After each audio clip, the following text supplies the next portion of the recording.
नमस्कार दोस्तों, daily news India 1.0 में आपका बहुत बहुत स्वागत है। लगता है कि ग्रीनलैंड की लड़ाई अब यूरोप पहुंच गई है। डेनमार्क की प्रधानमंत्री फ्रेडरिक्सन यूरोप के देशों का दौरा कर रही हैं और अपने सहयोगियों से ईयू में समर्थन हासिल करने की बात कर रही हैं। यूरोप के देशों को भी गुस्सा आ रहा है कि ट्रंप ग्रीनलैंड को हड़पना चाहता है,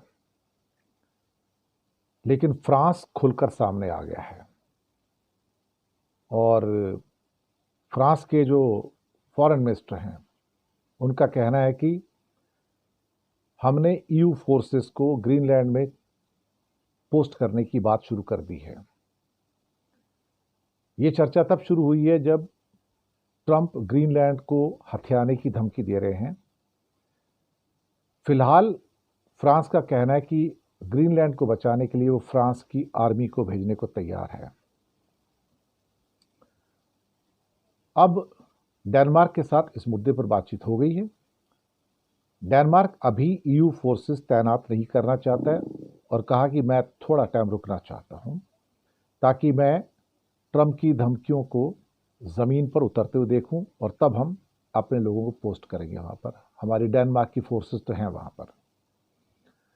तो ग्रीनलैंड पर कब्जे को लेकर जो कई बार जो धमकियां दी गई हैं और ये कहना कि ये आर्कटिक द्वीप है और इसका नॉर्दर्न अमेरिका से दूरी बहुत कम है तो इसको यूरोप का पार्ट कैसे हम मान सकते हैं। लेकिन यूरोपियन यूनियन डेनमार्क के इस क्षेत्र को अपना पार्ट मानती है। फ्रेडरिक्सन जो है वो पहले जर्मन चांसलर ओलाफ शोल्ज से मिले और उसके बाद फ्रेंच प्रेसिडेंट इमानुएल मैक्रों से मुलाकात की। ब्रसल्स में वो नेटो के सेक्रेटरी जनरल मार्क रूटे से मुलाकात होगी। फ्रांस ने अपना आश्वासन दे दिया है और कह दिया है, मैक्रो साहब का जो मैसेज है बड़ा क्लियर है कि अगर डेनमार्क मदद मांगता है तो फ्रांस खड़ा रहेगा, साथ में खड़ा रहेगा। यूरोप की सीमाएं जो टेरिटोरियल इंटेग्रिटी है उसमें डेनमार्क आता है। नॉर्थ हो, साउथ हो, ईस्ट हो, वेस्ट हो, nobody can play with us. और डेनमार्क के लिए हमारा पूरा समर्थन है और ज़रूरत पड़ेगा तो यूरोपियन देशों की फौजों को ग्रीनलैंड भेजा जाएगा अमेरिकन फोर्सेस का मुकाबला करने के लिए। लेकिन उनका यह भी कहना था कि यूरोपियन यूनियन का कि शायद अमेरिका ग्रीनलैंड पर हमला नहीं करेगा। अगर ऐसा होगा तो फिर हम भी अपने सुरक्षा कर सकते हैं और हम भी फोर्सेस को भेज सकते हैं।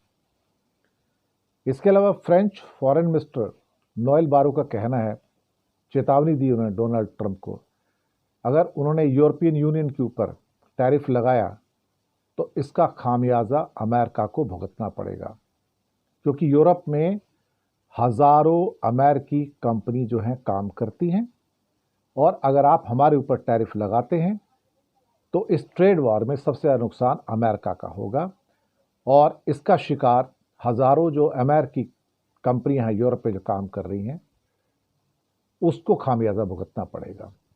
तो मुझे लगता है कि ट्रंप इतनी बड़ी बेवकूफ़ी तो नहीं करेंगे कि वो ग्रीनलैंड को हथियाने की बात करें या यूरोपियन यूनियन के ऊपर टैरिफ लगाने की बात करें, क्योंकि अगर वो ऐसा करते हैं तो फिर कहीं ना कहीं अमेरिका को बड़ा नुकसान होगा। जो रिटेलिएशन होगा वो भी काफ़ी बड़ा होगा। शुक्रिया आपका।